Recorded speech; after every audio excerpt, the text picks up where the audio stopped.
Hello everyone, my name is Mayank Singh and you guys are watching study bugs. आज हम बात करने वाले हैं एक ऐसे टॉपिक के बारे में। इकोनॉमिक्स के हर स्टूडेंट ने इस टॉपिक को तो ज़रूर सुना होगा, एक न एक बार ज़रूर सुना होगा कि कई तरह के जो गवर्नमेंट का मेन इंस्ट्रूमेंट है, हमने कई जगह पर गवर्नमेंट पॉलिसीज़ में सुना है कि गवर्नमेंट क्या करती है, सिक्योरिटीज़ को सेल कर देती है या परचेज कर लेती है। ये अलग अलग क्राइटेरियाज खरीदती बेचती रहती है। उसके अकॉर्डिंग क्या करती है, इन्फ्लेशन को कंट्रोल करती है, मनी सप्लाई को कंट्रोल करती है, एक्सेस डिमांड, डेफिसिट डिमांड, इनको कंट्रोल करती है। ये सारी चीज़ें करती है सिक्योरिटीज़ के थ्रू। बट सिक्योरिटी होती क्या है, सिक्योरिटी का मतलब क्या है, ये अपने को समझना है। तो सिक्योरिटी हमारी क्या होती है?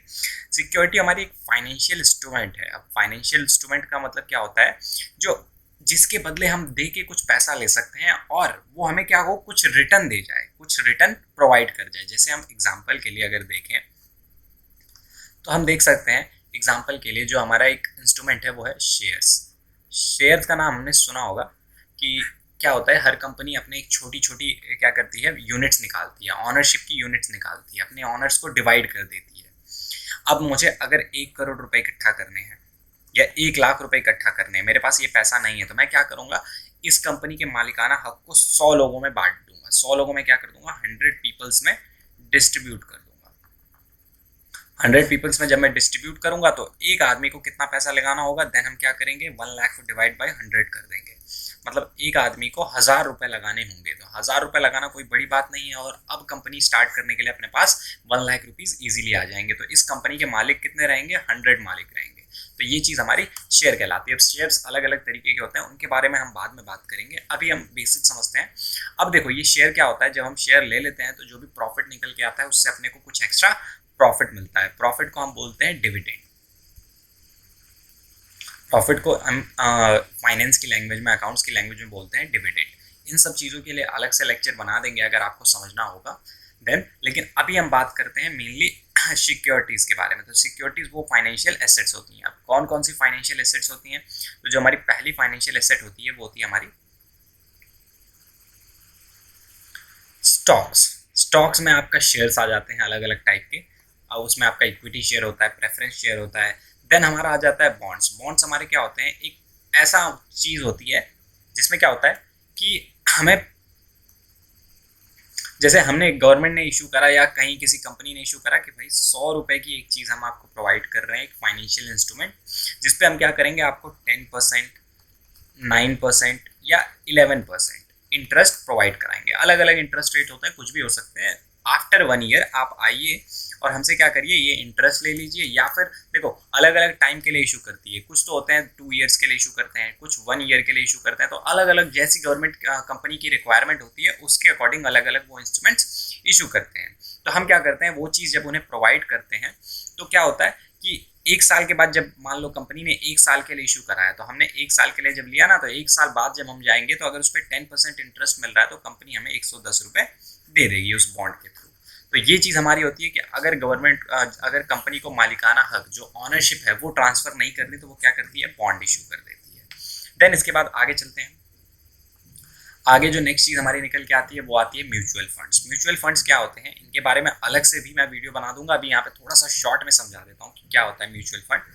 तो म्यूचुअल फंड का मतलब होता है कि भाई एक कंपनी में अगर शेयर लगाना है, एक कंपनी को पैसे चाहिए, तो वो क्या करेगी, भाई सारे लोगों से अगर 1-1 लाख रुपए मांग रही है, 1 लाख रुपए, तो ऐसा तो पॉसिबल नहीं है। तो वो क्या करती है, कई सारे लोगों से कहती है कि भाई आप कलेक्टिवली पैसा इकट्ठा करो।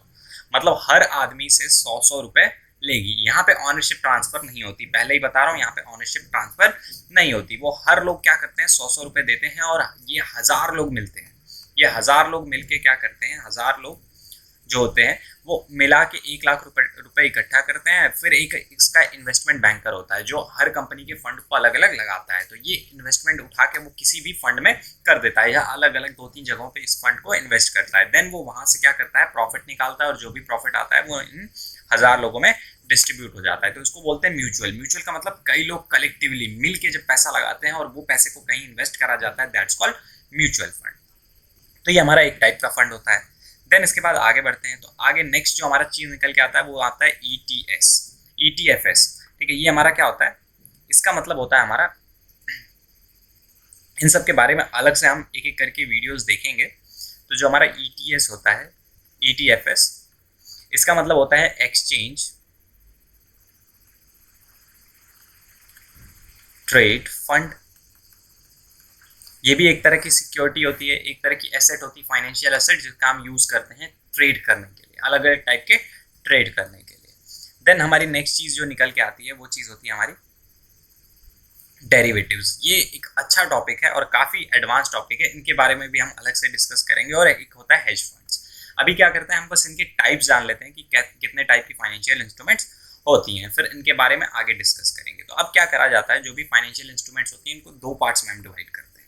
फर्स्ट को बोलते हैं मार्केटेबल सिक्योरिटीज और दूसरे को बोलते हैं non marketable securities. Marketable securities क्या होती है भाई, लिक्विड होती है। लिक्विड का मतलब क्या है कि पानी जैसा नहीं कि कहीं पे भी फ्लो हो जाए। लिक्विड वो जो जितना जल्दी कैश में कन्वर्ट हो सके, जितना जल्दी कैश में कन्वर्ट हो सके उस चीज को बोलते हैं लिक्विड। तो देखो इसको क्या करते हैं, अलग अलग लोग, कोई भी एक पब्लिक मार्केट होती है वहां पे जाके खरीद एंड बेच सकते हैं। शेयर मार्केट इसका एग्जांपल ले लेते हैं। और इसे ये क्या होता है, बहुत इजीली हम क्या कर सकते हैं, इसको सेल एंड परचेज कर सकते हैं। बट वहीं नॉन मार्केटेबल सिक्योरिटीज होती हैं, ये क्या होता है, ये प्राइवेटली बेची खरीदी जाती हैं। इसको बेचना और खरीदना बड़ा मुश्किल होता है। जैसे गवर्नमेंट अपने बॉन्ड्स जब इशू करती है ना, गवर्नमेंट के बॉन्ड्स, तो ये जो गवर्नमेंट के बॉन्ड्स हैं ये आप हर जगह पे नहीं बेच सकते हो। ये सिर्फ आप रिटर्न दोबारा जो करोगे वो गवर्नमेंट के पास ही करोगे और कहीं पे नहीं बेच सकते। लेकिन अगर इसी के कंपैरिजन में अगर आप शेयर्स खरीदो तो शेयर आप किसी को भी बेच सकते हो। तो ये क्या होता है, बेचने में थोड़ा सा डिफिकल्टी होती है। तो आई होप ये सारी चीजें समझ में आई होंगी। देन इसके बाद आगे देखते हैं।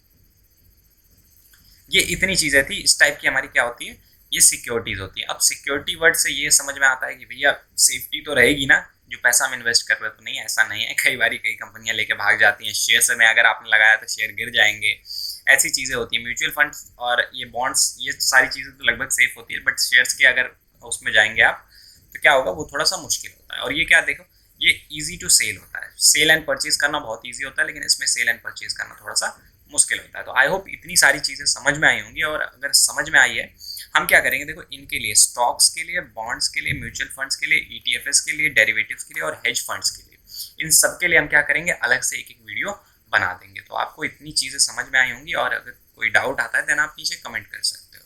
तब तक के लिए देखते रहिए, खुश रहिए, मस्त रहिए और मुस्कुराते रहिए। Bye bye.